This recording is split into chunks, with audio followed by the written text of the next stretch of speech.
RTS Info, Sandra Viscardi. Sa dépouille vient d'arriver au palais présidentiel de Buenos Aires pour une veillée funèbre. Toute l'Argentine est en deuil national pour 3 jours puisque le monde du football a perdu sa légende. Diego Armando Maradona a succombé hier à une crise cardiaque quelques jours après ses 60 ans. La planète du ballon rond lui rend hommage. L'autre légende, le Brésilien Pelé, programme déjà un match au paradis avec Maradona. À Naples, où l'Argentin avait écrit une partie de sa légende, la nouvelle de sa disparition a provoqué une énorme tristesse. La ville a perdu son roi, numéro 10 de l'équipe locale de 84 à 91. Maradona avait conquis 2 championnats d'Italie. Éric Joseph.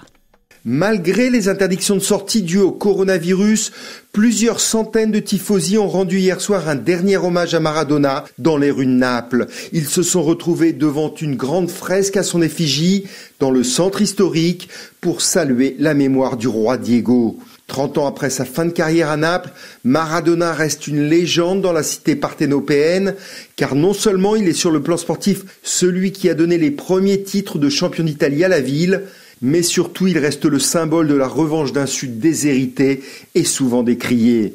Pour les Napolitains, Maradona était l'un des leurs, celui qui leur a offert du bonheur et de la fierté.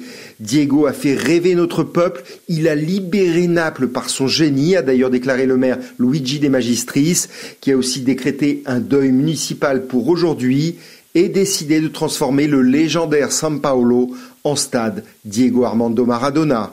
Éric Joseph, RTS Info, Rome. Les commerçants genevois tout sourire, les Vaudois qui pendant la fermeture ont bien profité des clients genevois un peu moins. Genève rouvre ses commerces dès samedi, décision du gouvernement parce que la situation sanitaire sur le front du coronavirus s'améliore. Une réouverture conditionnée à de strictes mesures sanitaires, soulagement pour le secrétaire patronal de la nouvelle organisation des entrepreneurs, la NOD, Yves Menou. Pour les chiffres d'affaires, ça va être relativement déficitif, ça c'est sûr. Maintenant, ce qui est sûr, c'est qu'on peut absolument pas se permettre une 3e fermeture.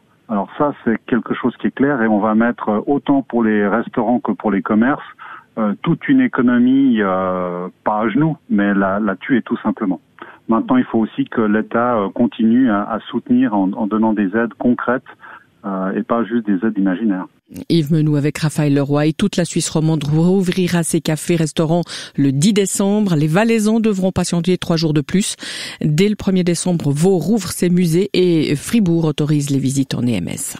C'est un outil qui pourrait aider les médecins à mieux orienter les patients Covid à l'hôpital. Un test de sévérité, il est développé par Abionic, une société issue de l'EPFL. Lancé aujourd'hui, il permet de savoir si un patient va développer des complications ou non et donc, Alexandra Richard, de faire rapidement des choix sur la base de critères médicaux. Oui, il révèle en 5 minutes avec une goutte de sang si un patient va être sévèrement atteint ou non. Déjà utilisé dans sa version antérieure pour détecter des allergies, des carences en fer ou des septicémies, il a été développé et testé sur des patients Covid dans une phase d'essai clinique. Tout tourne autour d'une molécule présente dans notre pancréas et qui a des vertus prédictives. Nicolas Durand, fondateur et directeur d'Abionic. C'était tout l'intérêt de cette étude clinique que l'on a fait auprès des patients Covid et qui a montré qu'effectivement, cette molécule qu'on a en permanence dans le sang et qui est créée par le pancréas va augmenter si on a des différentes défaillances d'organes. Et c'est ça qu'on vient mesurer indépendamment de l'âge du patient, de sa condition physique ou des potentielles comorbidités. Ça pourrait donc être un outil complémentaire pour les médecins au moment d'évaluer les risques de complications chez un patient Covid, quantifier la gravité pour savoir vers quel service les orienter en médecine interne, aux soins intensifs, mais aussi savoir si un patient peut sortir de l'hôpital. En période de crise, ce test pourrait se révéler très utile quand les patients affluent en masse vers les hôpitaux. Ses créateurs imaginent aussi le faire évoluer pour mesurer dans le futur la sévérité d'autres maladies inflammatoires. L'élection du successeur de Michael Lauber reportée au printemps. Aucun des 2 candidats encore en lice n'a trouvé grâce aux yeux de la commission judiciaire de l'Assemblée fédérale pour le poste de procureur général de la Confédération. Cette commission veut rehausser l'âge limite à 68 ans.